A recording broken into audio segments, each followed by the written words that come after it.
Next up, a very special company not looking to raise any real money. Just kidding. Just kidding. Just kidding. All right, Perry Wooden and Sean Ryan from Node40. Node40 provides digital currency savings accounts to customers who purchase, hold, and trade digital currency.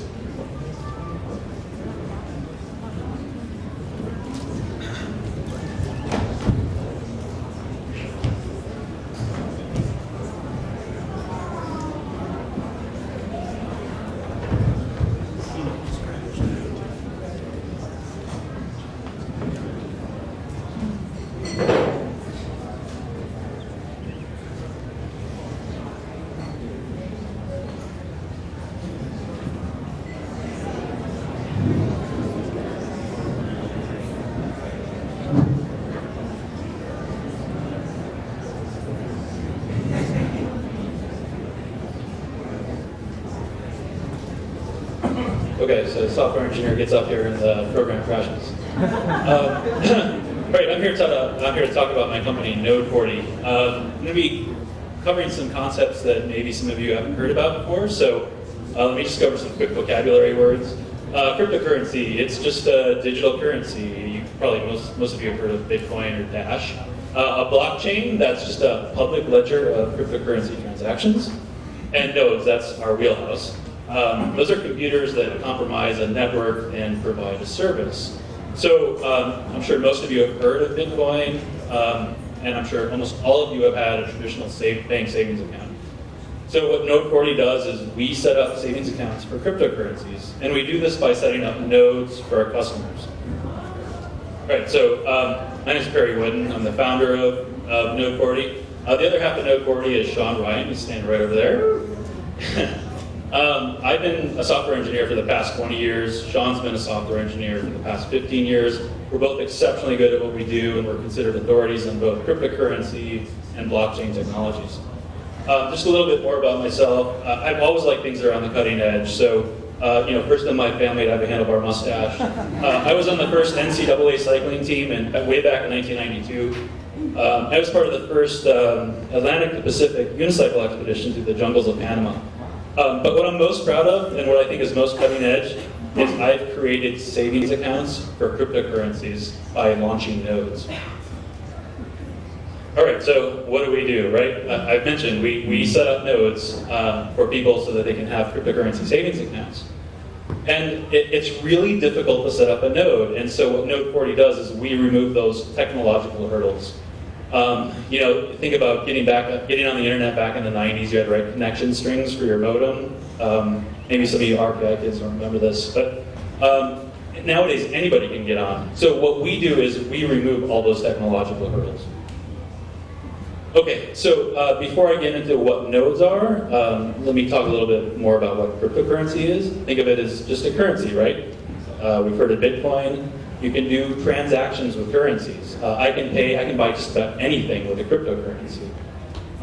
What's unique about cryptocurrencies, aside from some of the technological advances that they made, is it's very much like cash. So if I pay you with cryptocurrency, there's no middleman. I am paying you directly, and you receive it.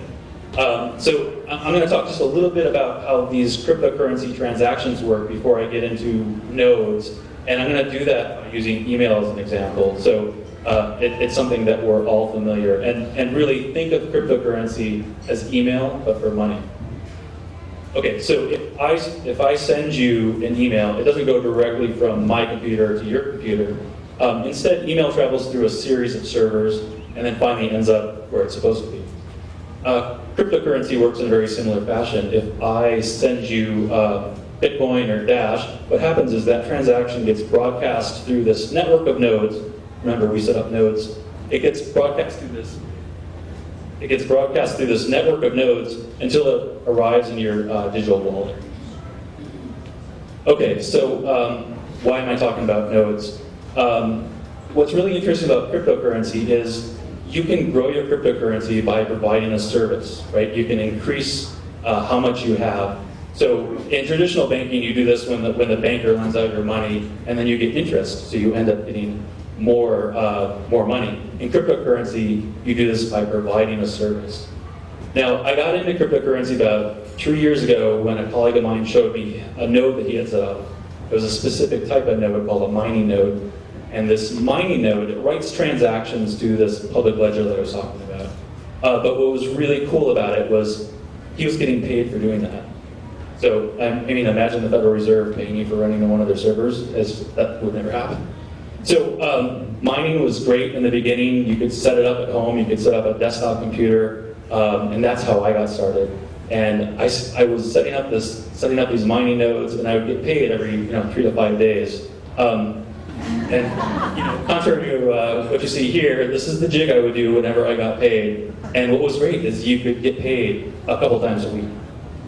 Unfortunately, mining became something of an arms race, and I'm not a hardware guy. So the idea of configuring these increasingly powerful servers in order to compete was of no interest to me. But I really like the idea of being compensated for my computers, my nodes providing a service. That was great. So I started looking around at all these alternatives to Bitcoin. They're called altcoins. You may not know this, there are some 500 or more alternative currencies out there, alternatives to Bitcoin. Most of them aren't worth anything, but there are some that are worth quite a lot, and it's based on their market share and their valuation. So the one that really stuck out to us was Dash. Dash stands for digital cash. And Dash has some things that make it technologically superior to Bitcoin. And if you want to know what those are, grab me or Sean afterwards. We'd be happy to talk about them. But what really grabbed our attention was Dash pioneered this concept of incentivized nodes. So I could now take my cryptocurrency Dash investment, put it into a node, and turn that into a revenue stream. So I did. So I provisioned a server, I configured that server, I configured the software that goes on that server, and then I got it running with the currency. It was really, really difficult. But when I did, I got payments every 3 to 5 days, and this is what it felt like. So, I essentially turned my investment into a revenue stream. Next step, of course, I'm making money, so my next step is to tell everybody about it. I became an evangelist for Dash and cryptocurrencies in general. So I was talking to people on the bus, people at the grocery store. I tried to talk to my dentist about it, but I had an even better idea. I got my friends and family involved, right? We got 5 of them together, we pooled some resources, we created a new node, and they started seeing revenue come in, right? So now we've got a node, they're seeing revenue come in, everybody is super excited. So somebody says, you need to turn this into a business, and we did. So the point of the business was fully automate the nodes. Manually setting them up, it was not going to work. If you know any software developers, we absolutely hate doing a task that can, if it's repeatable, we want to automate it. We're not going to do it manually. So if you're really, tech savvy, you can set up a node in about a day. Once you've done it, you can set up another one in, say, an hour or so. But Sean and I decided to spend the time figuring out how to fully automate the process. So I'm talking push a button, we launch the node, we automate the invoicing, and we monitor the health of that node. The crypto community went bonkers when we did this, and they were just knocking down our door. So I mentioned that we did this with Dash formed the core of our business model, but we can do this with any distributed peer-to-peer network. We're not limited to Dash, we're not limited to just cryptocurrencies. As of today, we already have 14% market share in Dash. We started the company this April. We've already attained 20% of all new servers that come online. And I wanted to mention, just a feather in our cap, this happened recently. The creator of the cryptocurrency Dash approached us, and we now host his nodes. So, what does Node40 need? Just before I get to that, I want to introduce our full staff. So that's me, managing the business side of things. Sean's developing the platform. There's our accountant, accounts manager, and our development team. So,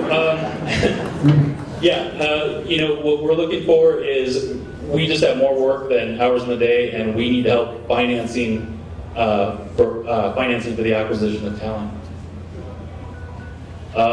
Right. So, if you have any questions that I don't get to while up on stage, feel free to grab me or Sean later on.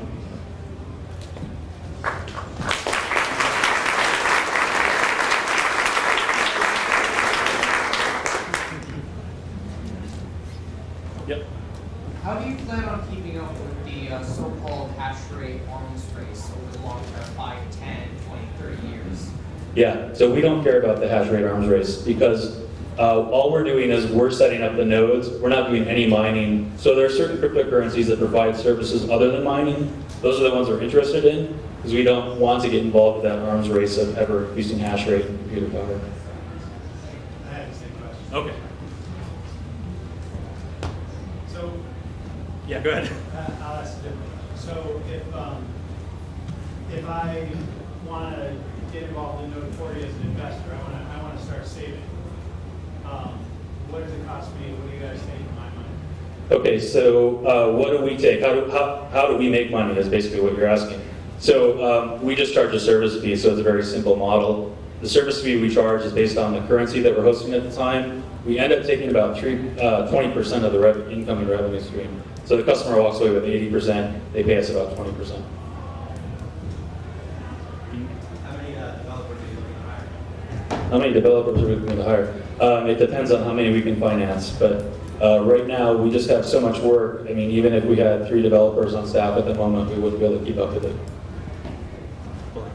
Yes? You mentioned that one of your problems was automating nodes. Can you talk a little bit about what solution you implemented to solve that problem? Okay, how did we solve the problem of automating nodes? Well, it takes somebody that really understands cryptocurrency. So that was Sean and I. We understood cryptocurrency. So we were able to get into that. The configuration of the software was not a hurdle for us. That's a hurdle for most people. And then once you've done that, it's just launching the servers, making sure they're properly configured. How do you track the nodes value? You're supposed to come up to me afterwards.